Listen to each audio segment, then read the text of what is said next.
Hey guys, welcome to my channel. Today, we're going to take a look at another horrible case.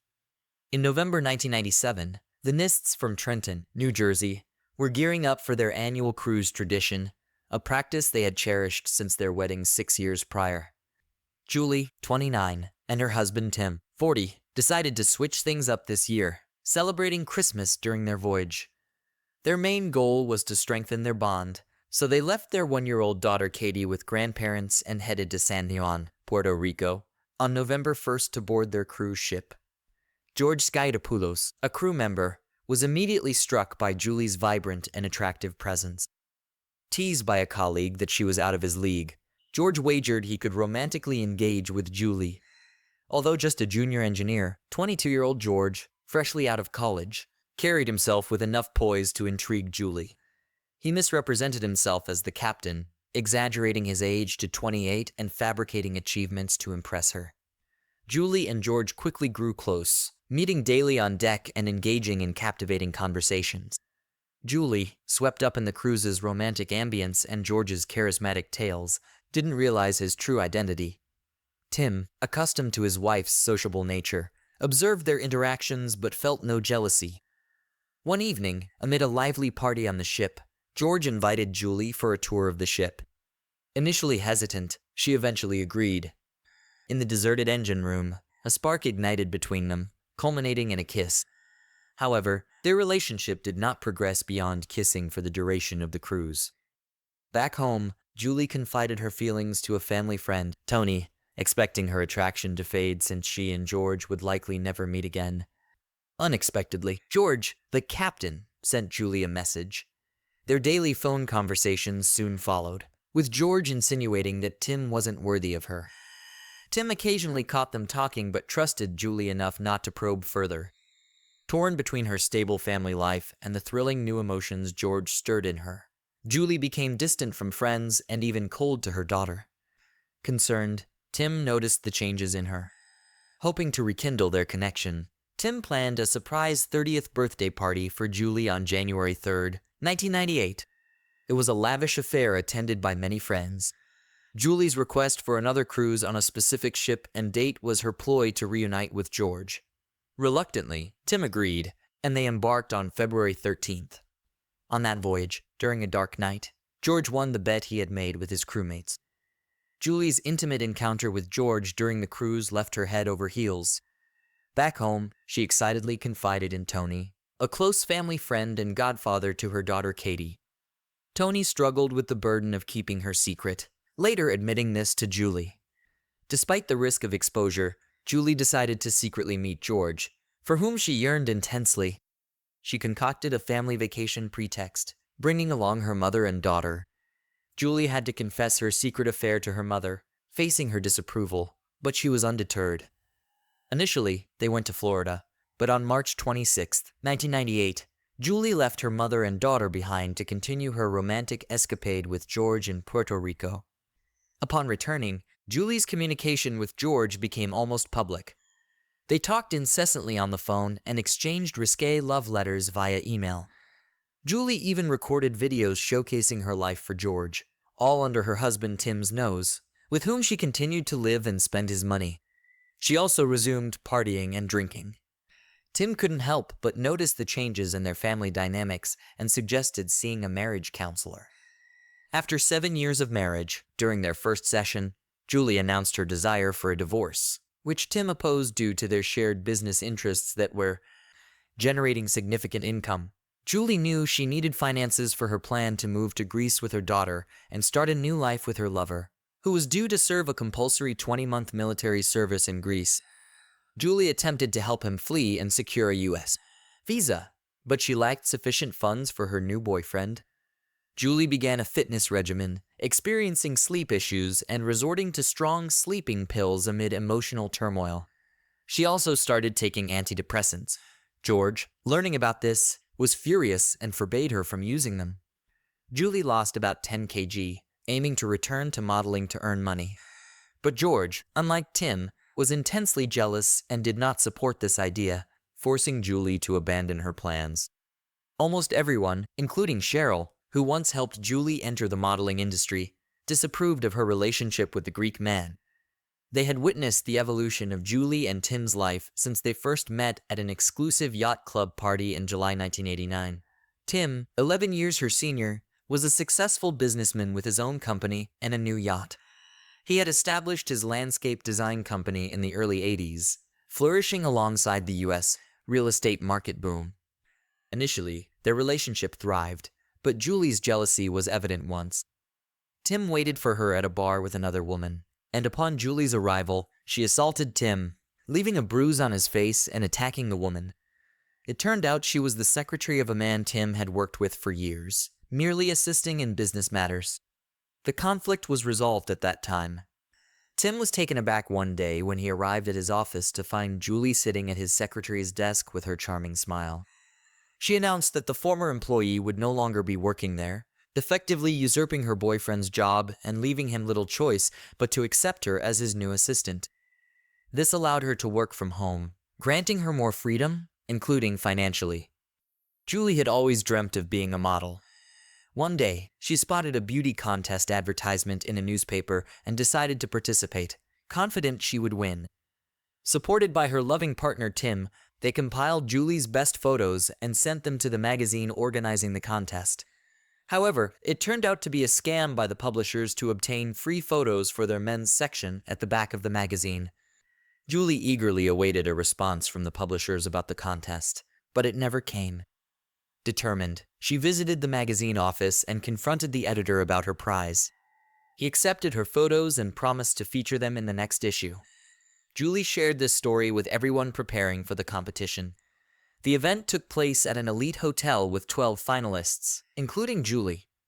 Despite her efforts, only one judge voted for her. However, this experience helped her befriend the magazine editor Cheryl, leading to Julie becoming the magazine's face and appearing on billboards across the city. As her fame grew, Julie began receiving modeling offers, becoming a local celebrity. Until the autumn of 1990, she still worked for Tim and won some smaller beauty contests, but struggled on the larger stage. On November 16, 1991, Julie, then 23, and Tim decided to get married. The couple led an active life, not restricting themselves in any way. By 1997, Julie's modeling career was growing, increasing her income. She began appearing on TV, but unfortunately started abusing alcohol. Their marriage had its ups and downs, but they generally maintained a mutual understanding and love. Tim wanted children, and they were financially stable enough to provide for a child. But Julie was adamant, not wanting to risk her modeling career. However, in February 1995, Julie became pregnant. Her friends said she continued to drink and smoke throughout her pregnancy. On November 26, 1996, the Nist family welcomed a daughter, Katie Scarlett. Becoming a mother profoundly changed Julie. She embraced her new role. During this time, her mother Julia actively helped with Katie's upbringing, though they often disagreed on parenting approaches. Julie soon experienced postpartum depression, partly due to the significant changes in her figure after pregnancy. She withdrew into herself, not attempting to return to her previous condition. Around this time, her relationship with Tim began to deteriorate. By April 1997, they sought family therapy. Julie felt the therapist sided with Tim, but the specialist genuinely tried to address her issues and complexes, uncovering unpleasant aspects of her past. Eventually, the therapist stated that Tim wasn't giving his wife enough attention, leading their marriage to the brink of collapse. Feeling lonely, Julie started socializing with friends more and often came home intoxicated. During this tumultuous time, Tim, following the family therapist's advice, decided to take Julie on a cruise, hoping it would rekindle the warmth and passion in their relationship. However, his hopes were dashed as Julie's newfound passion for another man continued to erode their family life and her own well-being. Due to her secret affair, Julie's mental state worsened. One day, Tim was unable to access important business documents because Julie wouldn't let him into her room. The situation escalated to the point where he had to call the police, and despite Julie's active resistance, Tim retrieved what he needed. Julie developed paranoid thoughts, believing Tim had hired a private detective to follow her. The household atmosphere grew tense, and it became clear that divorce was inevitable. In midsummer, George and Julie met in the States and secretly got engaged. Julie didn't hide her plans to move to Greece, but intended to do so the following year. Around this time, Tim discovered international phone bills totaling $6,000 to $7,000 per month. He finally realized his wife was having an affair with the cruise ship engineer and had been communicating with him behind his back. Furious, Tim decided to divorce Julie, eager to sever all ties with her. In response, Julie tried to restrict Tim's access to their daughter, aiming for full custody to freely move to another country. But Tim resisted. As the couple tried to sort out their issues, Julie's new lover, George, announced he had quit his job and was coming to visit her in New Jersey. The continuous arguments and conflicts with Tim stressed Julie to the point of hair loss, but she believed it was due to being apart from George. She also became jealous of George's interactions with other women and demanded constant contact with him. When George arrived in New Jersey, their relationship spiraled into chaos. He constantly inquired about money and persuaded her to spend more, forcing Julie to ask Tim for funds, further limiting her interaction with her daughter, which greatly irritated Tim. George frequently lied about his financial status, and it was surprising how unremarkable he appeared, making Julie's infatuation with him even more bizarre. Friends and family strongly advised Julie against the relationship, unable to comprehend how she fell for a balding, unemployed, hopeless man with bad teeth who was also manipulative and extremely jealous. Nonetheless, Julie was smitten. She even planned to use her divorce settlement to finance George's hair transplant and dental work. When Tim learned of all this, he was furious that Julie was involving their daughter in the situation. He threatened that if she tried to leave, he would take Katie and Julie would never see her daughter again. This threat seemed to somewhat cool Julie's ardor. She even told friends that her relationship with George had ended, but it didn't last long. Within weeks, she went to Greece with George to test their relationship. They met his parents, and Julie was thrilled with the weekend, hiding her marital status, daughter's existence, and modeling career due to George's parents' religious beliefs. Back home, Julie dreamed of finalizing her divorce and starting a new life with George. On December 6th, she received the divorce decree in hand. She was ready to leave the home she shared with Tim. She left Katie and checked into a hotel where she used large amounts of drugs. On December 8th, Julie traveled to Greece to get married and start a new life with George. George quickly convinced her to open a joint bank account, citing his lack of knowledge of the Greek language. Blinded by love, Julie deposited $80,000 into the account, giving George another $188,000 in cash for additional expenses, all her money. After that, she disappeared without a trace. On January 8th, George called a friend of Julie's to inform him that Julie had disappeared. He said they were supposed to meet outside of McDonald's for a meal, but Julie never showed up. He waited for hours, and with no cell phones, he was unable to contact her. He reported her missing to the police. A short time later, Julie called the same friend and told him about her longing for Katie and problems with her fiancé. The friend assumed that Julie was planning to leave George and return soon. However, Julie never returned to the US, and George's call raised serious concerns. He claimed that Julie had disappeared without her passport, which was allegedly left in her car and then taken away by the police. However, he could find no witnesses to confirm that the police had taken the passport. It all sounded very dubious, so the friend turned to Tim, the only one who could help.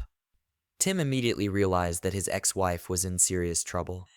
She had last contacted relatives in the US on January 7th. There had been no word from her since then. Adding to the fears, the police began combing the neighborhood, interviewing possible witnesses.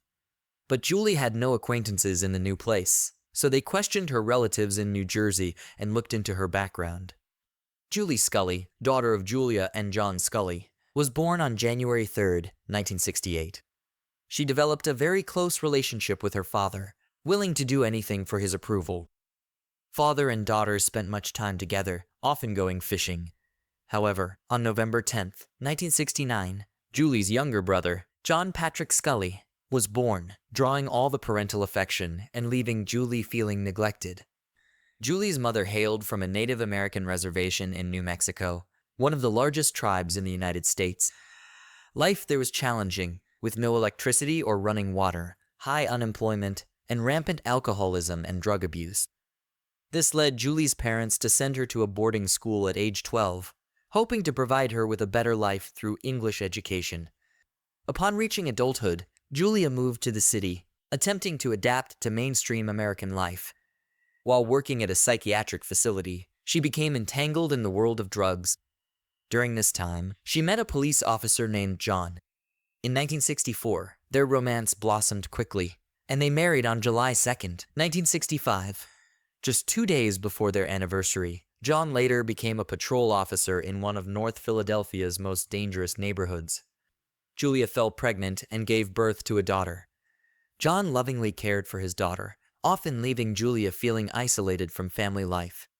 She kept her drug addiction a secret, though her erratic and unpredictable behavior occasionally surfaced. Her situation worsened as she delved into more dangerous drugs. Meanwhile, feeling constantly tired and unable to quit without experiencing severe withdrawal symptoms, Julia soon fell pregnant again. A younger son joined the family. Already depleted, Julia Scully found it challenging to care for him. In 1973, during a bout of depression, she overdosed on sleeping pills. John found her in time and called for medical help, saving her life. This incident brought her problem to light. Light within the family complicating matters further. Once a beautiful Native American woman, she now resembled a shadow of her former self. Another suicide attempt followed, but again, she was saved. The turmoil within her parents' relationship didn't go unnoticed by the elder daughter, who was 9 years old at the time. On Julie's birthday, her father abruptly left, leaving behind his wife and guests. He was having an affair and sought escape from Julia's addiction, which repulsed him. He stayed only for the sake of their children. His mistress arrived to pick him up, and both Julia and their daughter saw them as they followed John out. John's blatant disregard for the secrecy of his affair deeply hurt both his daughter and wife. Julie blamed herself for her family's troubles, unable to understand the situation's true nature. Julie, who had always been an excellent student, started facing academic troubles. She became popular among her peers and fell into a bad crowd. Her attendance and performance at school declined. Seeing this, her father decided to transfer her to a new school in Kensington. At 12, Julie's attractiveness garnered a lot of attention from boys. The Scully family lived in a troubled neighborhood, heightening her parents' concerns about her future and the risk of falling into substance abuse like her mother's. One evening, when Julie's friends were supposed to sleep over, she disappeared from her room with them. When her mother discovered their absence, she panicked and called the police, who found the children in downtown Philadelphia. Julie's relationship with her mother worsened, leading to regular conflicts and scandals. Her rebellious spirit also manifested toward her father, despite their close bond. As a police officer, he always knew where and with whom his daughter spent her time. Seeing his wife's failure in raising their children, he took custody of them while sending Julie to rehab for drug addiction. The family environment became calmer during her absence. Despite Julie's efforts to please her father, her rebellious spirit grew as she matured. She continued spending time with friends, leading to skipped classes and poor grades. Her father, infuriated upon learning this, was dismayed, especially since Julie was only 14. The close and warm relationship they once shared seemed to have vanished. Julie expressed her desire to drop out of school, possibly a cry for attention that she had started seeking on the streets. Her beauty made her the center of attention at every party. In 1982, Julie graduated from high school. Her parents hoped for her to pursue specialized education, so her father, a police officer, helped her get into an engineering college. He appealed to the college director for special admission conditions, emphasizing Julie's Native American heritage. His efforts paid off, and Julie was admitted to the college in the fall of 1983. She had already been leading a sexual life in her 18th year. Julie's brother chose a different path. Despite similar upbringings, he enlisted in the Navy at 16. Around the same time, Julie decided to leave college to seek financial independence. She soon met Neil Ziegler, who was 6 years her senior. Their relationship quickly blossomed, and they secretly married in November 1985, just a few months before Julie's 18th birthday. Her father, initially unaware of her marriage, later supported it, believing it was better for her than staying with her dependent mother. However, the marriage ended in divorce. 1988, Julie returned to live with her mother, finding a new job but reluctant to contribute to living expenses. Her striking appearance drew attention everywhere, with many mistaking her for a model. Julie gradually began using her beauty to interact with affluent men. Despite outward confidence, she was fragile and desperately sought love, but only found fleeting relationships. It was during one such social gathering that she met her future husband, Tim Nist. After moving out, Julie's mother spent years in therapy and finally overcame her addictions. When Julie and Tim had a daughter, the grandmother eagerly assumed child care responsibilities, remaining involved even when Julie ran off to Greece with a new lover. After Julie's disappearance became known, her mother described George as truly pitiful. He was unattractive and unpleasant to look at and seemed to have no control over his behavior. The missing woman's mother recounted an incident where she fell victim to George's aggression during an argument with Julie. George shouted and insulted the woman, grabbing her by the throat and pinning her against a wall, not releasing her until he heard threats of police involvement. Julie attempted to end their relationship and called the police after the attack, leading to George's expulsion from the country.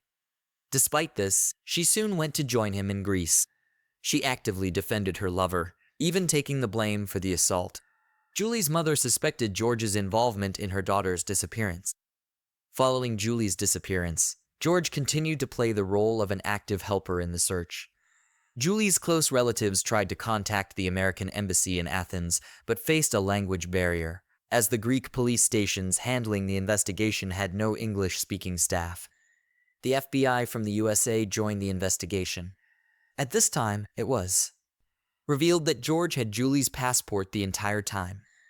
Initially, he claimed to have found it, but changed his story to theft when he learned of the FBI's involvement. His behavior became increasingly suspicious. He attempted to withdraw money from their joint account, but was unable to do so on January 23, 1999.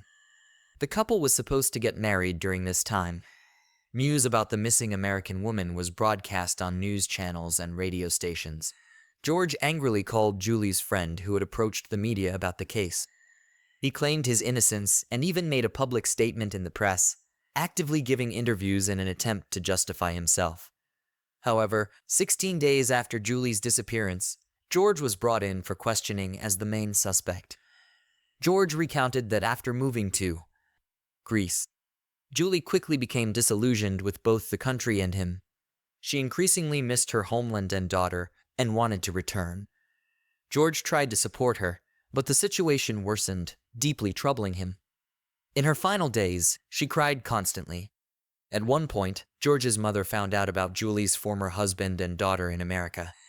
She began to despise Julie and openly expressed her dislike to George, urging him to leave the woman with a troubled past. The conflicts between the lovers became more frequent and severe, leading to their eviction from a hotel. Julie wanted to contact her family, but her lover prevented her from calling relatives and even physically abused her. The police learned that George's mother suffered from schizophrenia and often stayed in a hospital due to her issues. George inherited some of these problems. He had an inflated self-esteem and always behaved arrogantly. He could manipulate others, which was noticed by the missing woman's relatives and friends. At the slightest disagreement, he aggressively attacked his lover. Besides Julie's mother, who had suffered from his violence, Julie herself sustained serious hand injuries, but claimed they were accidental, continuing to live with her tyrant. After 4 hours of conversation with the police, George could not stick to the story he had spread in the media and confessed to killing his lover. He claimed it was an accident.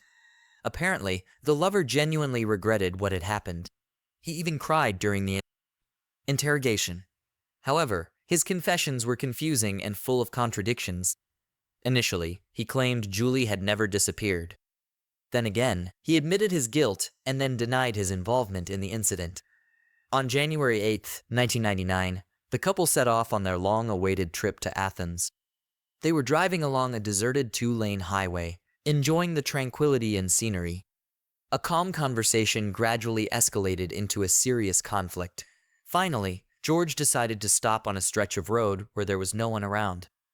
In a fit of rage, he jumped out of the car and attacked his beloved, choking her as tightly as he could. He wanted her to be silent and stop screaming. George told the police that it seemed as if he was watching all this from the outside and lost control of himself. He couldn't stop himself until Julie stopped showing signs of life. The lover claimed that these horrific moments lasted only a few seconds, but investigators knew that strangulation takes at least 3 minutes. Afterwards, George was in a state of shock. He came up with the idea of burning his beloved's body, scattering her ashes in the sea from a cliff, and then jumping after her to reunite with her. George recounted that he attempted suicide by shooting himself with a pneumatic gun, jumping under a truck, and taking an overdose of medication, but all his attempts were unsuccessful. However, he was now at the police station for questioning, indicating that all his thoughts were mere fantasy. In reality, he handled his beloved's body differently after the murder. George simply threw it in the trunk of his car and drove to the nearest gas station. There, he bought gasoline and returned to the crime scene. George dragged the body away from the road, near 2 small lakes, doused it with gasoline, and set it on fire. But due to the rain, the body did not burn completely. At some point, he decided to throw it into the lake, but instead, he stuffed the charred corpse back into the trunk and drove to his grandmother's house. There, he found a large travel bag and decided to pack Julie's body in it, but by this time, it had begun to stiffen and he could not bend it. Moreover, the head did not fit in the bag, so George decided to simply cut it off. He described how he held her head by the hair and lifted it to his face. He remembered seeing terror in her eyes, but she still remained beautiful, so he kissed her on the lips before packing the body in the bag. Then, he burned the bag and threw it into a swamp, leaving the head behind. Later, George drove to Kavala, where he threw Julie Scully's head into the Aegean Sea. 19 days after Julie's disappearance, her ex-lover and would-be husband helped detectives find the murder site and the remains. Tim and the victim's family were informed by the police that George had confessed to the crime. The victim's ex-husband went to Greece to bring Julie's body back to her homeland. Meanwhile, the criminal recounted what he had done to the woman in a live broadcast. Learning of his misdeed, the murderer's mother suffered a stroke. His grandmother was shocked. The Greek authorities stated it was one of the most horrific murders they had known at the time. Tim's father declared that the lover should have died along with his beloved. Despite this, numerous articles emerged blaming the victim herself for what happened. The victim's family believed her lover initially used Julie for money. As soon as he heard about her wealthy husband, he persuaded her to divorce and win a large settlement in court, which she was supposed to invest in his business. However, before her death, Julie finally realized his true intentions and refused to fund his projects, leading to her becoming a victim. The trial of George Skytopoulos began on November 27, 1999. In the Greek justice system, trials are conducted by 3 judges simultaneously instead of a jury, significantly speeding up the process. Additionally, there were no defense witnesses present at the hearings. George gave horrific confessions that lasted about 5 hours. His lawyers tried to argue insanity, citing that the criminal's mother suffered from schizophrenia and he might have inherited mental problems. Meanwhile, the accused himself requested the death penalty. Although capital punishment was prohibited in Greece, eventually on December 6th, the court unanimously sentenced George Skytopoulos to life imprisonment without the possibility of parole on all charges. However, the Greek justice system was not perfect. In 2002, George appealed, claiming he was insane at the time of the murder. As a result, his sentence was reduced to 23 years with a right to further appeal. By 2007, the criminal was released and now lives with his new family in Kavala in the United States. Julie's ex-husband, Tim Nist, became a pillar of support for all her relatives and friends. Despite her betrayal, he proved to be a dignified man who took on the responsibility and organization of Julie's funeral. After the funeral, Tim was given a diary of memories about his ex-wife for their daughter Katie, written by Julie's friends. The entries tried to portray her life from a bright and kind perspective. When her daughter grows up, she should know that her mother loved her and was a wonderful, beloved woman. Love is a complex charm that can be a beautiful and constructive force, but recklessness can sometimes cloud judgment and lead to dangerous actions. In most cases, people can realize the reality in time and protect themselves. Unfortunately, Julie's circumstances were different. Her story serves as a reminder that safety and well-being should always be priorities in everyone's life, even in matters of love. Thanks for watching. Guys, subscribe to the channel, and don't forget to click the bell not to miss new stories from around the world. See you soon. Take care.